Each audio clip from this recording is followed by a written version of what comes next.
축복합니다. 네. 네. 저희가 개척교회인데도 불구하고 나가면 누가 누군지 모르시고 예배만 드리고 가시는 분들이 계세요. 꼭 나가시기 전에 3사람 혹은 5사람 인사를 하고 가세요. 저분은 누구였지? 라는 마음으로. 그래서 교회는 공동체이기 때문에 그죠? 연결되어 있어야 되는데 여러분이 서로를 모르고 있다면 끊어진 공동체일 수 있거든요. 함께 그러면 좋겠다는 생각이 듭니다. 여러분 이 땅에서의 삶을 마치고 유산을 남겨준다고 할 때 어떤 유산을 남겨줄 수 있을까요? 다양한 유산들이 있겠죠. 본인이 가지고 있는 것들, 때로는 부모로부터 받은 그런 우리의 몸이 또 유산이 되기도 하겠고, 어떤 성품, 성격일 수도 있고요. 다음 세대에 물려줄 유산 하면서 7가지 예전에 정리했던 것들을 기억한 글을 본 적이 있는데, 자기 성찰력, 긍정심, 행복을 찾는 눈, 몰입의 기쁨, 만족 지연 능력, 인간 친화력, 생각의 자유, 여러 가지 삶을 살아가면서 필요한 태도, 자세를 이제 좀 남겨주고 싶다, 이런 이야기겠죠. 기독교가 계속해서 물려줄 수 있는 유산이 뭘까요? 기독교. 교회는 어떤 유산을 가지고 여기까지 왔을까요? 교회는 결국 사람이었잖아요. 사람을 통해서 계속 여기까지 왔고요. 그래서 교회는 어떤 건물이 아니고 사람이라는 얘기하고, 교회는 시스템이 아니고 사람이란 이야기를 합니다. 시스템이 다 나쁘다 이런 얘기를 하는 게 아니라, 시스템이 고착화돼서 사람을 통제하고 사람 힘들게 하고 유기적으로 움직이지 않게 한다면 필요 없는 시스템이다, 이렇게 얘기하는 건데, 사람을 세우고 또 다른 사람을 세우는 게 교회의 모습이었고, 그렇게 교회가 이제까지 온 거죠. 어떻게 보면 그 리더십의 유명한 전문가인 존 맥스웰이라는 목사님 계신데, 그분이 리더십을 정의할 때 리더십은 영향력이라고 얘기합니다. 근데 그 중에 가장 큰 영향력 중에 하나가 뭐냐면, 내가 리더의 자리에 내려왔을 때 누군가가 그 자리에 설 수 있도록 하는데 그 리더가 참 좋은 리더를 세우느냐예요. 내가 빠진 자리에 더 탁월한 리더, 더 좋은 리더로 세울 수 있느냐. 교회가 그렇게 해온 것 같아요. 사람을 세워왔고 또 지금도 그렇게 이어져 온 것이죠. 그래서 사람을 세우고 그러한 사람을 세워가는 가운데 하나님 나라가 이제 확장되어 나가는 건데, 이게 참 중요한 일 아닙니까? 그래서 디모데후서 2장 2절도 그런 이야기를 하고 있어요. 디모데후서는 바울이 하나님의 영감을 받아서 연소한 디모데에게 목회자로 처음 이제 저같이 어떻게 보면 개척은 아니지만 그 목회를 해야 되는 그 상황 가운데 목회를 어떻게 하면 좋을까라는 그 마음을 가지고 마음을 담아 이제 서신을 쓴 건데, 2장 2절이 이렇게 됩니다. 또 내가 많은 증인 앞에서 내게 들은 바를 충성된 사람들에게 부탁하라. 위탁하는 건데, 그들이 또 다른 사람들을 가르칠 수 있으리라. 복음의 이제 4세대 전수가 일어나잖아요. 예수 그리스도에게서 바울로, 바울에게서 디모데로, 디모데에게서 또 다른 충성된 사람들. 계속 그렇게 교회가 이루어져 왔다는 거죠. 교회가 주로 하는 사역은 사람을 세우고 사람을 살리는 사역이라고 할 수 있습니다. 근데 그걸 어떻게 하느냐? 3가지 그림 언어를 가지고 이제 바울이 묘사를 하고 있어요. 첫 번째, 오늘 3절 4절에 나오는데, 너는 그리스도 예수의 좋은 병사로 나와 함께 고난을 받으라. 병사로 복무하는 자는 자기 생활에 얽매이는 자가 하나도 없나니 이는 병사로 모집한 자를 기쁘게 하려 합니다. 좋은 군사가 돼서, 병사가 돼서 해야 된다.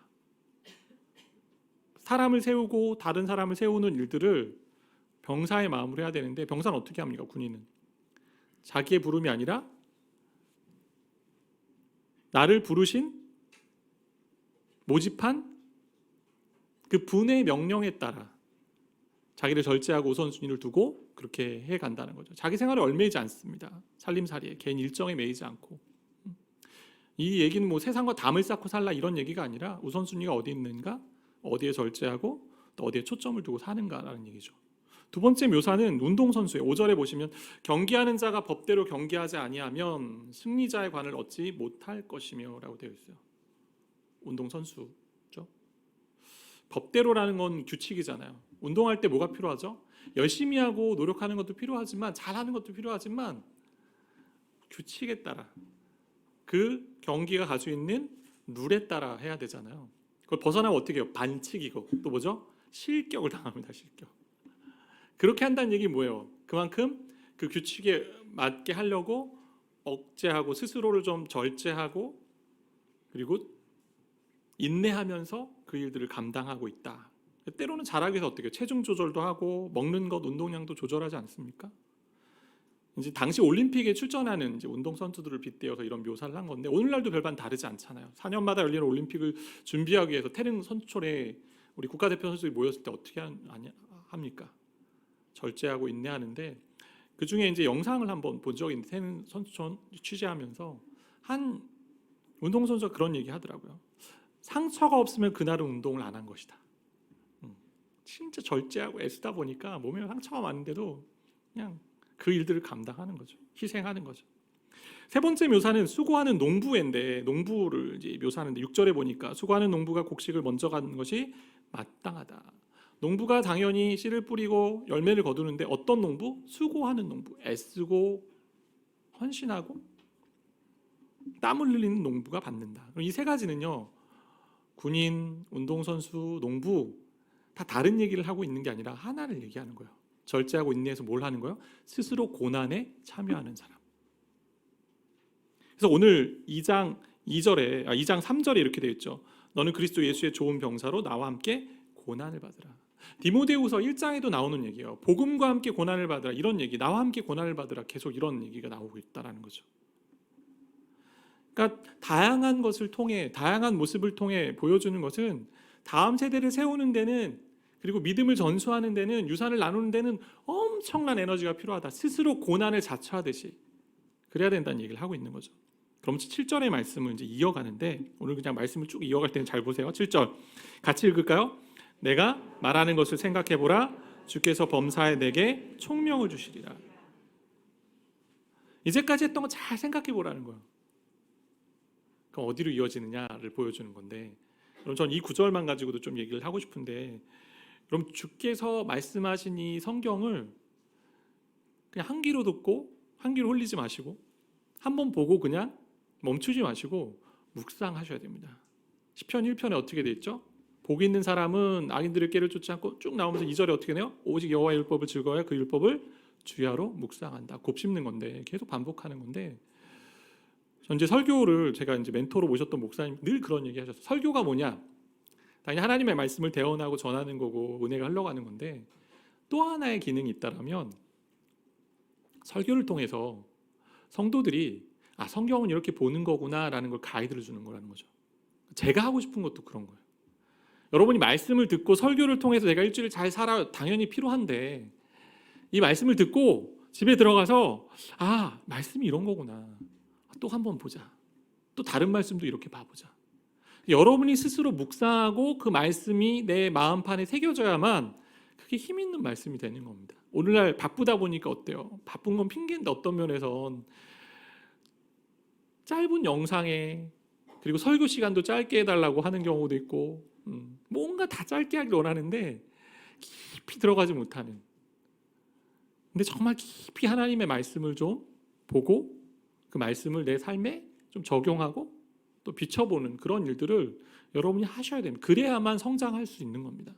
누군가가 어떤 글을 올려놓고 말씀 묵상해서 이런 거야 전해주는 거 봐도 돼요. 그렇지만 내가 그렇게 곱씹어가지 않으면 그거는 어느 순간 딱 사라집니다. 뿌리 깊게 내리지 못해요. 그래서 말씀을 계속 묵상하고 생각하니까 사도 바울이 하나님의 영광을 받아서 쓴 글이 어떻게 이어집니까? 8절에 보니까 예수 그리스도로 맞춰지는 거예요. 운동선수, 군인, 농부 보니까 고난을 스스로 감당해서 그 일을 절제하고 하는데 열매를 얻기에 누가 떠올라요? 계속 묵상해 보니 예수가 떠오르는 거죠. 8절 말씀 이렇게 돼. 내가 전한 복음대로 다윗의 씨로 죽은 자 가운데서 다시 살아나신 예수 그리스도를 기억하라라고 말합니다. 말씀이 뭐라고 얘기합니까? 고난의 대명사이고 모델이신 예수를 기억하라고 얘기하는 거죠. 그분이 어떻게 하셨어요? 고난 받는 것을 즐거워하셨습니다. 왜요? 그 앞에 있는 기쁨을 위해서. 어떤 기쁨입니까? 나로 인해서 모든 영혼들이 삶을 얻고 생명을 얻는 기쁨이 있기 때문에. 또 뭐예요? 죽음 이후에 영광이 있고 아버지가 내 이름을 높여주시기 때문에 그 기쁨을 가지고 고난을 견뎌내시고 참아내신 건데요. 사람을 세우는 것도 고난이 많이 따르는 일인 것 같아요. 그래서 목회자가 그런 고난이 참 많은 거, 스트레스가 많대요. 아세요, 여러분? 스트레스가 많대요. 그렇다고 그러더라고요. 목회자 안 해도 스트레스도 많고. 근데 여러분 교사인 분들도 사람을 세우는 일들을 하잖아요. 순장님도 사람을 세우는 일들을 하고, 때로는 여러분 뭐 여러 이제 교회 안에서 공동체 안에서 사람을 가르쳐 보고 양육해 보신 경험이 있는 분들 아실 거예요. 사람을 세우는 게 정말 힘듭니다. 진짜 고난의 자리로 가는 것 같아요. 그럴 때 어때요? 아, 이거 내가 왜 하고 있지? 내가 왜 한다고 했을까? 그 연초에 그 잘생긴 전도사님 그 이야기 듣고 내가 왜 한다고 했을까? 젊은 여자 청년들이 이제 그럴 경우 있고, 목사님 그때 부탁할 때 내가 바로 듣지 않을 걸, 뭐 이런 생각할 수 있고, 사서 고생한다라는 생각을 할 수 있잖아요. 정말 고난이 따르는 일들입니다. 이 일들이. 근데 제가 더 보고 싶은 건요, 이 부분이에요. 여기서부터 이제 잘 들으셔야 돼요. 여기서부터. 우리가 이제 전수해야 되고 믿음을 나눠야 될 때 그 말씀의 핵심이 뭡니까? 복음이라고 오늘 이제 사도 바울은 설명하고 있고, 내가 들은 것을 이제 전하는데 1장에도 그런 얘기들을 계속 하고 있는데, 그 복음의 핵심을 오늘 8절이 얘기하잖아요. 어떻게 돼요? 다윗의 씨로 오셨습니다. 신이신 그분이 육신의 몸으로 오셔서 자기 어떻게 해요? 포기죠. 어떻게 보면 짐승의 밥그릇에서 태어나셨고, 그리고 어떻게 하세요? 죽으셨고, 십자가에 가장 큰 혁명이라고 하는 것, 죄도 없으신 분이 부활하셨어요. 복음의 핵심이 이제 그 안에 탄생과 그리고 성육신, 죽음, 부활이 이제 그 안에 있는 건데, 근데 우리가 복음을 얘기할 때 놓치기 쉬운 게 뭐냐면, 복음을 이야기하면 복된 소식, 즐거운 소식, 행복한 것, 그래서 예수 믿으면 복 받아요 라는 얘기 많이 들었을 겁니다. 예전에 예수 믿으면 행복해요, 모든 문제가 다 해결돼요. 그건 반쪽짜리죠. 오늘 9절에 보면 바울이 뭐라고 얘기하냐면, 복음으로 말미암아 내가 죄인과 같이 매이는 데까지 고난을 받았으나 라고 되어 있어요. 복음 안에는 뭐가 있어요? 고난과 영광이 같이 있습니다. 근데 우리는 많이 착각을 합니다. 예수 믿으면 고난이 없다, 예수 믿으면 잘 산다, 예수 믿으면 성공한다, 예수 믿으면 모든 문제가 풀리고, 뭐 젊은이들이 결혼 잘하고 좋은 직장을 찾고 또 좋은 집을 얻고 부유해지고 건강하고 장수하고, 그러면 나를 돌보신다고 생각하는 거죠. 하나님 살아계셔, 선하셔, 전능하셔, 그분이 나와 함께 하셔, 너무 행복해. 뭐 그것도 하나님의 은혜로 우리가 누릴 수 있는 부분일 것 같아요. 근데 진짜 복음에는 역설이 있잖아요. 고난과 영광이 같이 있는 거예요. 고난 없이 영광이 없었습니다. 오늘 11절 12절 말씀에 보니까 이렇게 되어 있어요. 미쁘다 이 말이요. 복음을 또 다르게 설명하는 건데, 우리가 주와 함께 죽었으면 또한 함께 살 것이요, 참으면 또한 함께 왕노릇 할 것이요. 이순신이 이야기한 그 얘기가 아닙니다. 생즉사 사즉생. 우리 주님이 하신 얘기예요. 어떤 얘기요? 죽으면 산다라는 거. 너희가 고난을 받으면 영광이 있다라고 말씀하는 거예요. 믿음의 다음 세대들에게, 또 이제 우리가 교회가 이곳에 세워졌는데 많은 사람들이 이제 말씀을 듣고 서로 이제 공동체 생활하면서 우리가 서로 전하고 나눠야 되는 얘기가 뭐냐면, 복음과 함께 사는데 어떻게 해요? 복음 안엔 고난과 영광이 같이 있어. 고난을 말하지 않는 복음은요, 거짓 복음이고 한쪽만 알고 있는 복음입니다. 예수 믿으면 복 받습니다. 만사 형통합니다. 맞는 이야기입니다. 왜요? 하나님께서 우리의 인생을 책임지시고 이 세상이 알지 못하는 놀라운 것들 우리는 이미 맛본 사람이에요. 이미 그래서 그런 맛본 것을 이 땅에서도 예수 그리스도와 동행하면서 조금씩 경험해 가는 거잖아요. 아직 완성되진 않았지만. 왜? 육신의 몸을 입고 있기 때문에 죄와의 싸움이 계속 남아있고, 우리는 결국 어떻게 해요? 사망으로 향해 가는 어려움들이 있잖아요. 근데 그 안에 주님을 믿기 때문에, 주님이 함께하기 때문에 놀라운 복들이 우리 가운데 이미 주어져 있고 그것을 경험한다는 거죠. 그래서 고난을 통해 영광을 보는 것이 복음입니다. 영광만 얘기하지 않고 행복만 얘기하지 않습니다. 고난, 질고, 아픔, 질병, 어려움, 괴로움, 근데 그걸 딛고 우리 주님이 영광을 향해 나아가시지, 우리도 그렇다는 거죠. 왜 그런 고난이 있어요? 인간의 죄로 말미암아 깨어진 세상이 됐잖아요. 죄로 말미암아 사망이 왔고, 그리고 예수님을 세상이 미워했듯이 우리를 미워하는 거고, 세상을 역행해서 살아가는 신앙인이기 때문에 괴로움과 고난의 시간들이 많고 오히려 자처해서 가는 거죠. 그게 복음의 핵심이라는 거죠. 믿음의 다음 세대들에게, 다른 이들에게 우리가 나눠야 되는 게 뭘까요? 영광? 복? 그것만 가지고는 안 된다는 거죠. 성경의 여러 인물들을 보면 많은 분들이 결말만 많이 좋아하잖아요. 짠, 이렇게 됐다. 요셉을 예를 들면 총리 대신이 되고 형제들 다 만나고, 근데 그 전에 겪어왔던 많은 고난의 시간들은 우리는 무시할 때가 많이 있잖아요.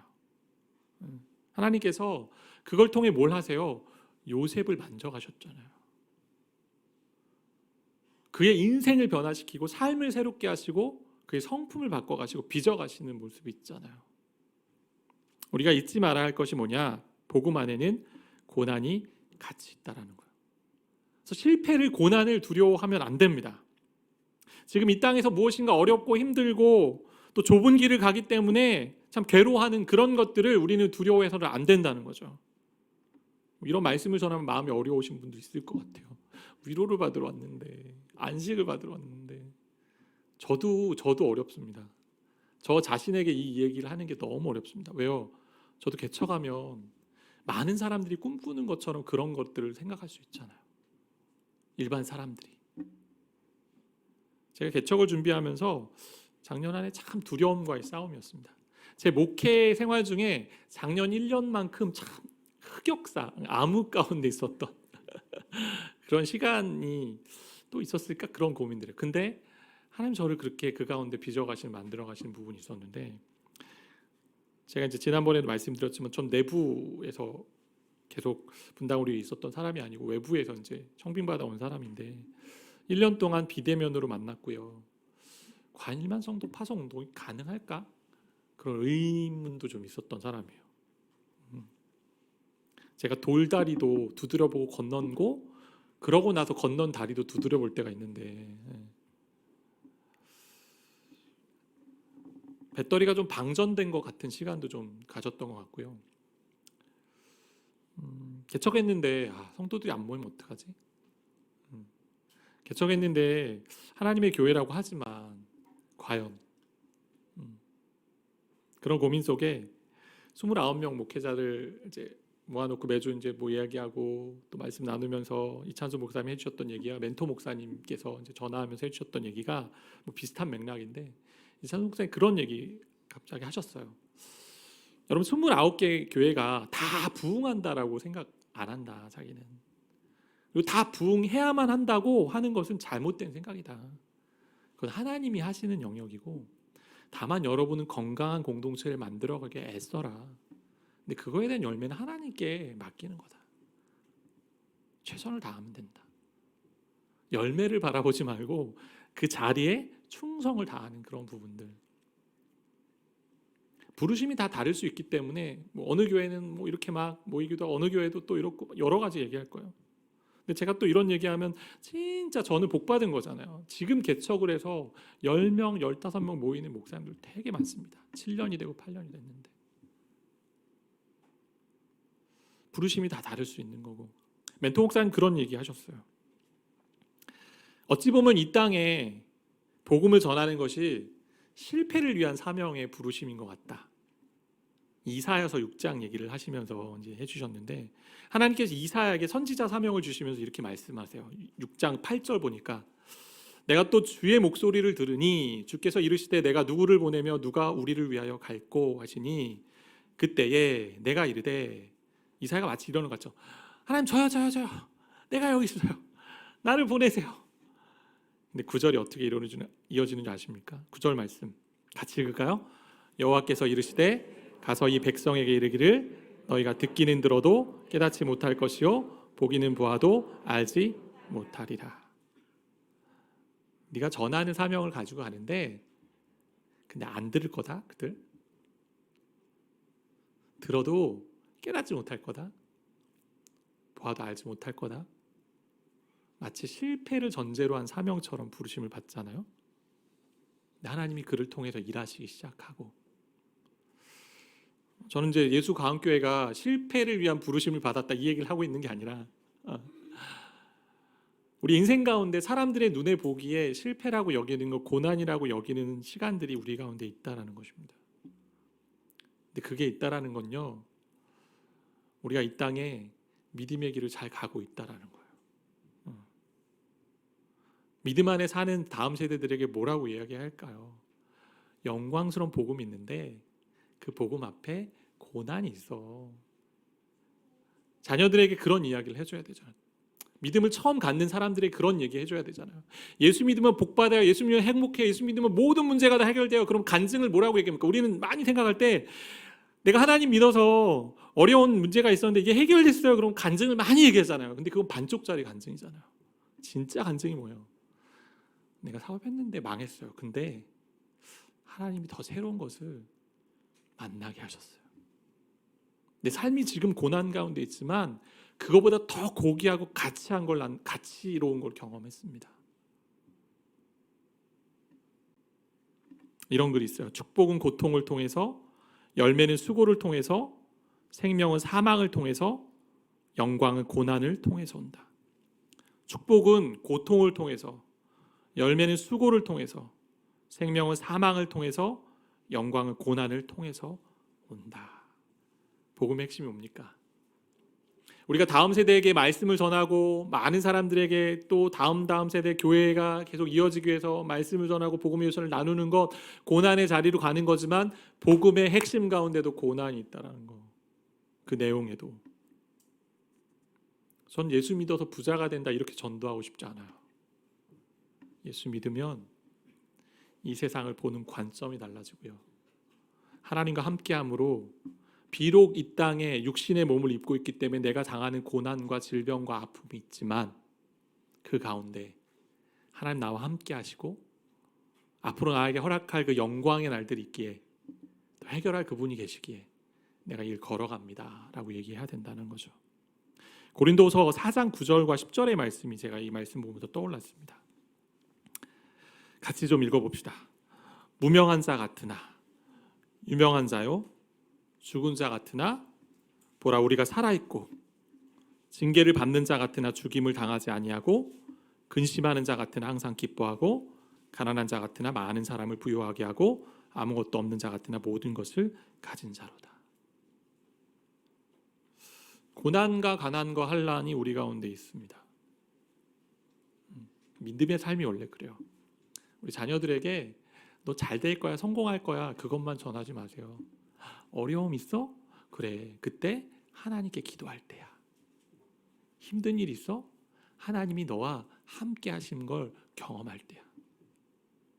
고난과 영광을 함께 누리는, 그것을 전하는 저와 여러분 함께 되기를 바라고 축복합니다.